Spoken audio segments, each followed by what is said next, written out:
everybody was up in arms about this beautiful man wanting to be a cyclist. Transgender cyclist Emily Bridges says she was harassed and demonized after exclusion from national championships. So, in an example I think that should be echoed worldwide, the female cyclists in this competition threatened a boycott and forced a ban of this individual. Now, maybe there's a transgender cycling league to be had with all 6 of them. However, proud, if I can say that, of the women for saying, we're not doing this. You're not going to make any of your money that you're going to make off of this if you allow this to happen. Because I wonder who is going to win, Lewis. I wonder who the statistically best goalkeeper in this women's tournament is going to be, Lewis. I just wonder who's going to have the advantage here in lateral movement. I'm going to buy you a Hastings United goalkeeper top. I will wear that with the person's name on the back, Blair or whatever it was.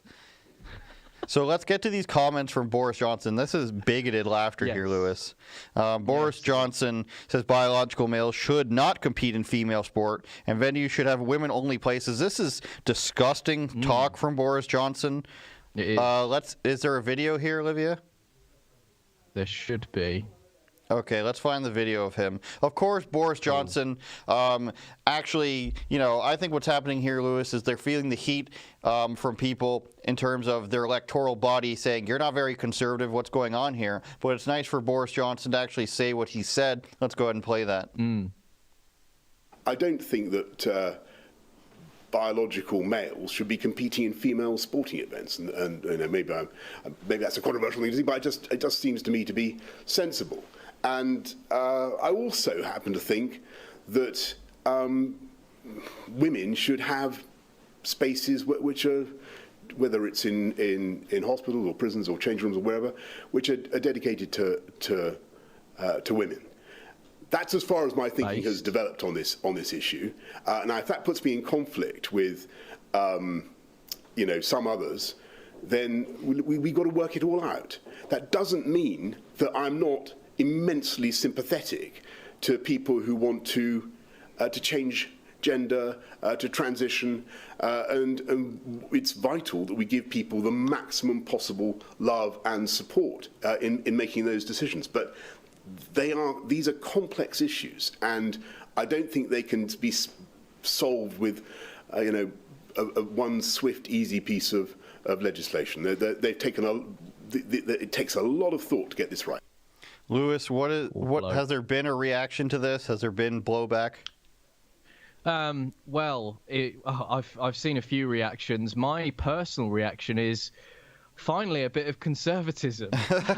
I mean, he's been showering away from a bit of conservatism for a long time, Boris, and it's good to see that he's actually finally come out and said something that a lot of people are thinking.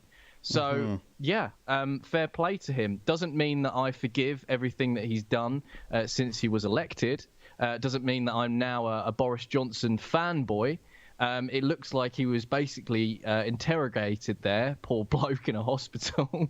But at the same time, I think he's basically bang on the money. I mean, I don't see it as too much of a complex issue like he was saying. I think he was very I think he realised, right, I've said something that's pretty spicy, so I'm going to have to start dampening it down before all the people with pitchforks start coming to my house with, tabloid journalists and pitchforks. So, yeah, I think he really saved himself at the end there. But, yeah, I'm in a big agreement with him for the first time in a long time.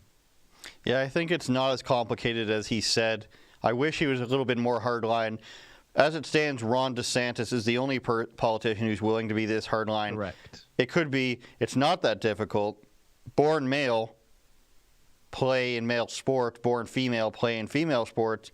We've been over this so many times. Let the women have their spaces. The women, maybe in the UK, are finally starting to stand up for themselves. But I don't see in this case of the soccer player that they will stand up for themselves because it's just the goalkeeper. Having said that, maybe there is time for some legislation to be put in place at a federal level somewhere. But it does depend, I think, on the governing bodies of these sports to a degree.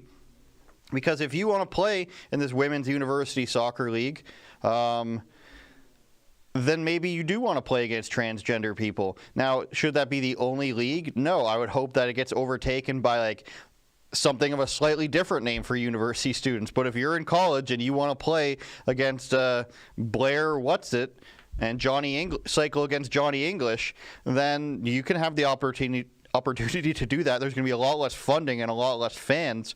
But it's going to depend on these bodies to say, you know what, no, we're not going to allow this.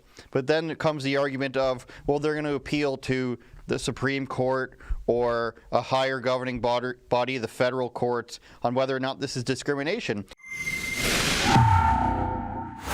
Oh, hey guys, thanks for watching. That's a clip from our Rebel News Daily Livestream where we talk about the news of the day in an unscripted and interactive way.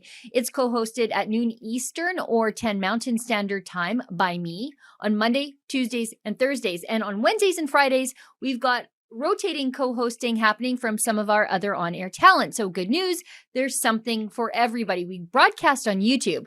But if you want the full uncensored version, you're going to have to find us on Rumble, Super U, and Odyssey. And be sure to sign up for our rebelnews.com emails so that you never miss us when we go live.